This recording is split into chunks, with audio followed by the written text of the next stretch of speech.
देखते हैं प्रतिशत संगठन प्रतिशत के आधार पर जो क्वेश्चन बताया गया था नॉर्मलता मलरता वाला और उससे संबंधित सिंपल क्वेश्चन भी आगे बताया गया था। अब देखते हैं मूल प्रवाह से संबंधित क्वेश्चन जो डायरेक्टली 3 नंबर का दे देता है क्वेश्चन जो है। जैसे ये प्रश्न है आपका कि यूरिया के गैलीविलियन में यूरिया के गैलीविलियन में यूरिया 45 ग्राम यूरिया 45 ग्राम व जल 90 ग्राम है तो प्रत्येक घटक का मूल प्रवाह ज्ञात कीजिए। क्वेश्चन लिखना कि यूरिया के गैलीविलियन में यूरिया 45 ग्राम यूरिया के गैलीविलियन में यूरिया 45 ग्राम व जल 90 ग्राम है तो प्रत्येक घटक का मूल प्रभाव ज्ञात कीजिए। मूल प्रभाव के लिए क्या सूत्र होता है आपका XA बराबर होता है आपका NA और NA प्लस NB ये होता है divided by NA plus NB हो जाता है। तो हमको क्या चाहिए N चाहिए मोलों की संख्या चाहिए। तो एक बार यूरिया का मोल निकालेंगे और एक बार जल का मोल निकालते हैं यानी दोनों का मोल निकालेंगे और दोनों के मोल को जोड़ देंगे और उसको नीचे में भाग देंगे और घटक का मोल को ऊपर में डालेंगे और अनुपात निकालेंगे वही क्या हो जाएगा आपका आंसर हो जाएगा। तो हल दिया है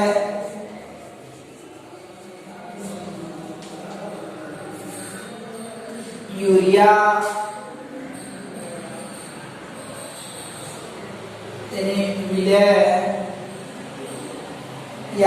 विलय का ग्रामों में भार हम लोग यूरिया को विलय मानेंगे और जल को विलायक मानेंगे।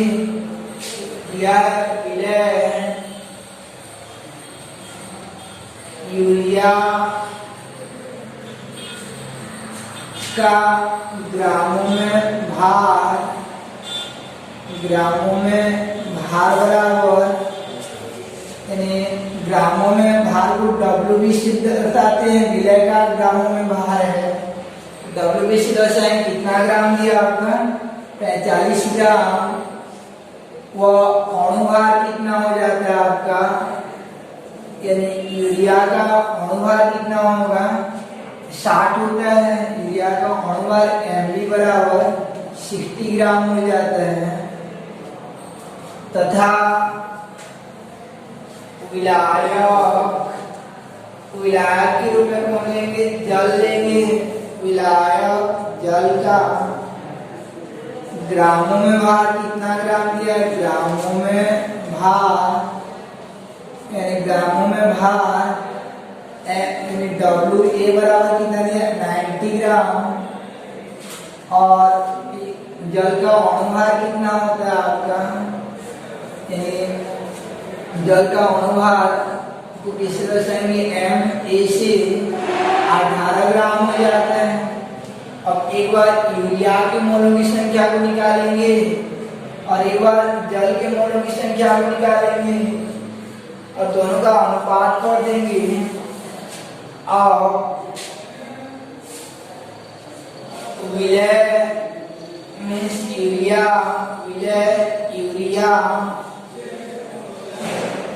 का यूरिया के मोलों की संख्या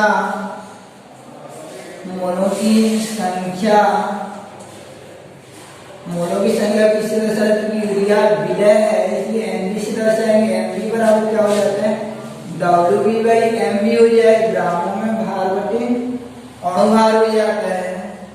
अब ग्रामों में भार कितना दिया आपका यूरिया का ग्रामों में भार दे दिया है कितना दिया है 45 ग्राम और उसका अणुभार कितना दिया 60 45 बटे 60 या 15 दिया 45 का 15 तो 60 3 बटे 4 हो जाएगा। अब और एक इसका मोल निकालना पड़ेगा जल के मोलों की संख्या तथा विलायक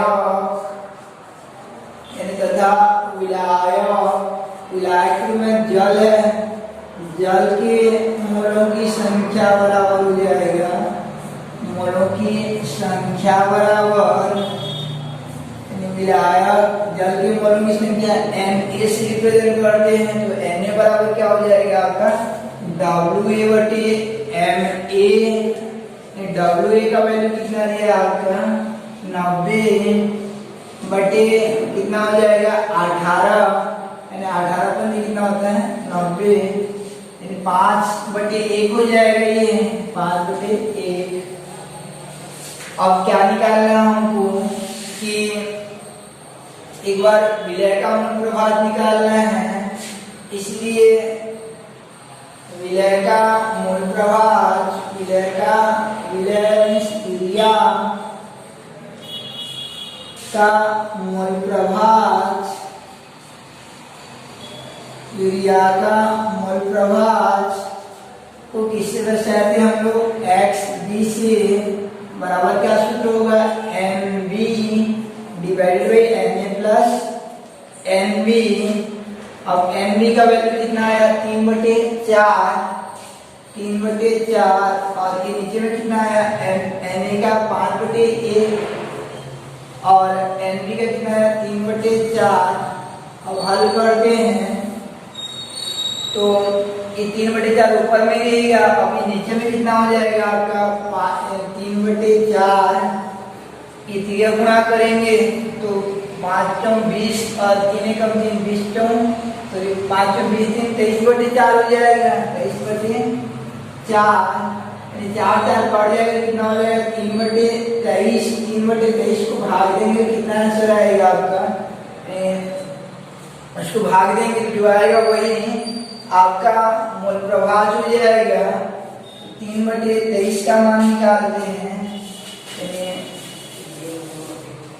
3/23 का मान का 3/4 बटे ये आ गया, 5 चौक 20 3 23/4, यानी 3/23 ओवरऑल कितना आंसर आ जाएगा 0.16 आ जाएगा, यानी भाग देंगे तो 0.16 आ जाता है।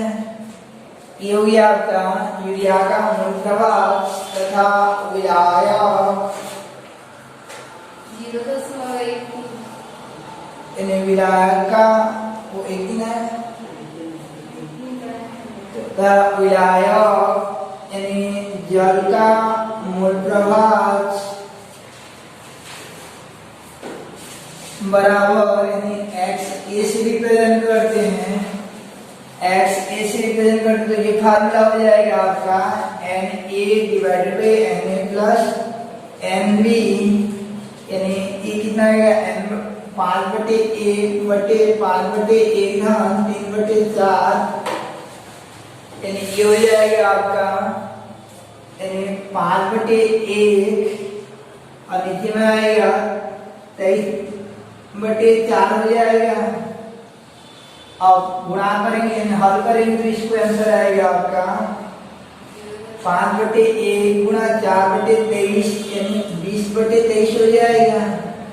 भागने में कितना आंसर आएगा 0.86, तो ये 3 होगा, तो ये पहला वाला आएगा 0.13 और दूसरा वाला हो जाएगा 0.86। तो याद रखिएगा जो दोनों मूल प्रभाव जाते हैं घटकों का जो मूल प्रभाव जाता है उनका योग निकाल के देखना है आपको, कितना आंसर आया 0.13 और 0.86 जोड़ेंगे तो ये 0.99 या करेक्ट 1 के आसपास होना चाहिए, यानी मोल प्रभाजों का योग जो सदैव 1 होता है, यानी XA प्लस XB इक्वल 1 होता है, इसलिए आंसर जो है आपका 1 के करीब यानी समीपस्थ होना चाहिए, तब जाकर वह आंसर क्या रहता है सही रहता है। तो इस प्रकार से ये था आपका कि मोल प्रभाव से संबंधित क्वेश्चन जो दिया रहेगा यानी विलय के ग्रामों में भार वो अणुभार को ले जाएंगे।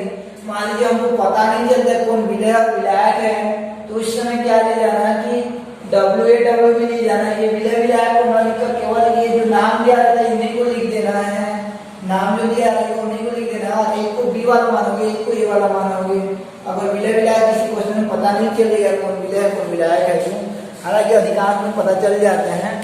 तो इस प्रकार से आपको बनाना है। विलय का ग्रामीण भाग दिया रहेगा, फिर उनका अनुभाग, उसके आधार पर मोल निकालना है, मोल के आधार पर मोल प्रभाव। तो इस तरह का मोल प्रभाव से रिलेटिव क्वेश्चन जो है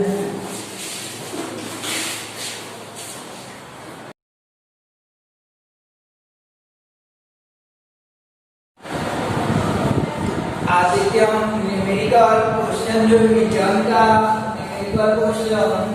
तो विज्ञान के न्यूमेरिकल पास में आगे जैसे ऐसा क्वेश्चन दिया रहेगा आपका कि इस प्रकार से प्रश्न दिया रहेगा, यानी प्रश्न ऐसा दिया रहेगा कि Cl का 80% वियोजन होता है, कि Cl का 80% वियोजन होता है। इसके लिए वांठा पूर्णांक I का मान ज्ञात कीजिए, यानी वांठा पूर्णांक I का मान ज्ञात कीजिए।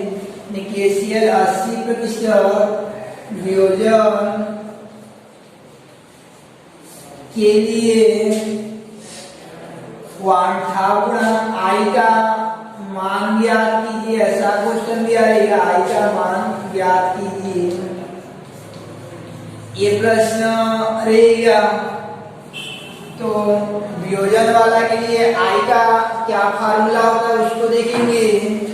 वियोजन वाला के लिए I का फार्मूला होता है आपका अल्फा बराबर 1 - I डिवाइडेड बाय 1 - m। ये सूत्र से बना सकते हैं हम लोग, I के मान को निकाल सकते हैं। तो I के मान को निकालने के लिए क्या चाहिए हमको, एक अल्फा चाहिए। I के मान निकालने के लिए क्या चाहिए, एक अल्फा चाहिए। कि I निकालना है जिससे तो ये अल्फा मिल जाता और m मिल जाता तो हमारा काम बन जाता। रही बात अल्फा का वैल्यू कितना होगा, तो अल्फा कैसे निकालेंगे, अल्फा बराबर होता है आपका जितना प्रतिशत दिया रहता है, यानी 80% वियोजन हो रहा है तो अल्फा बराबर हो जाएगा प्रतिशत का होता है बटे 100, यानी 80/100 हो जाएगा। 50% वियोजन बोला रहेगा तो अल्फा बराबर 50/100 हो जाएगा, यानी जितना प्रतिशत बोला रहता है वियोजन का वैल्यू कितना हो जाएगा उतना ही हो जाएगा। यानी अल्फा बराबर कितना हो जाएगा आपका 80/100 हो जाएगा। 80/100 घटाएंगे कितना हो जाएगा, अल्फा बराबर 0.8। रही बात ये अल्फा मिल गया हमको, काश n मिल जाता तो हमारा काम बन जाता है। तो ये देखना है n का वैल्यू कैसे निकालना है। KCl जो कितना कोण में टूटता है वही n होता है। तो कितना कोण में टूट रहा है आपका 2, तो n का वैल्यू कितना हो जाएगा 2। तो हम लोग यहाँ से निकाल सकते हैं, यानी सूत्र विधि से निकाल सकते हैं, या दूसरा और एक विधि बना सकते हैं। तो इस सूत्र विधि से निकालेंगे 0.8 बराबर 1 - I और 1 - 2 हो जाएगा। तो 0.8 और ये कितना हो जाएगा आपका 1 - I होते ऋण को 95 करेंगे तो कितना हो जाएगा आपका -0.8 बराबर 1 - I। तो I को इधर लाएंगे तो धन हो जाएगा और 0.8 को इधर लेंगे तो धन हो जाएगा। तो I बराबर कितना हो जाएगा आपका 1.8। तो ऐसा ये सूत्र विधि से निकाल सकते हैं, एक विधि हो जाता है। क्या दूसरा विधि होता है उसको बनाया जाता है, तो कैसे बनाएंगे उसको देखते हैं हम लोग। तो सूत्र विधि द्वारा डायरेक्ट मान भर कर निकाल सकते हैं। पहले जो दिया रहेगा उसको लिखेंगे हम लोग, और दिया है आपका अल्फा बराबर कितना दिया है, यानी 80/100 मीन्स कितना हो जाएगा 0.8। अल्फा बराबर 0.8 सूत्र विधि द्वारा निकाल सकते हैं। दूसरा विधि ये रहेगा कि KCl जो रहेगा उसको पहले ब्रेक करेंगे, किसमें छूटेगा K धन आयन और Cl माइनस आयन में। अब स्टार्टिंग में इसका 1 रहता है तो ये राइट हैंड 0 रहता है, राइट हैंड कितना रहेगा 0 यहाँ से अल्फा निकल जाता है तो ये कितना बनेगा आपका अल्फा बनेगा। अल्फा बनेगा तो समगुणन के पश्चात कोणों की संख्या कितना हो जाता है 1 - अल्फा प्लस अल्फा हो जाएगा। ऐसा यानी ये दो कोणों में टूट रहा है इसलिए 2 अल्फा होता है, n कोणों में टूटता है तो n अल्फा होता है, इस टाइप का हो जाता है। तो इस प्रकार से यानी वियोजन वाला में क्या होता है n गुणा होता है, तो यहाँ दो अल्फा हो जाएगा, दो का गुणा हो जाएगा, यानी अल्फा अल्फा में टूट रहा है। तो संगुणन के पश्चात कोणों की संख्या कितना हो जाएगा, 1 माइनस अल्फा प्लस अल्फा हो जाएगा, ये कट जाएगा। तो संगुणन के पश्चात तो वियोजन के पश्चात कोणों की संख्या कितना हो जाएगा, 1 प्लस अल्फा, और वियोजन के पूर्व कोणों की संख्या कितना हो जाएगा, 1 प्लस 0 प्लस 1, यानी कितना हो जाएगा, 1 हो जाएगा। तो I बराबर फार्मूला लगाते हैं, क्योंकि I बराबर क्या फार्मूला होता है आपका, I बराबर होता है वियोजन के पश्चात कोणों की संख्या। तो वियोजन के पश्चात कोणों की संख्या कितना हो, 1 minus alpha plus alpha divided by कितना हो जाएगा आपका, 1 प्लस 0 प्लस 0, यानी 1 प्लस 0 प्लस 0।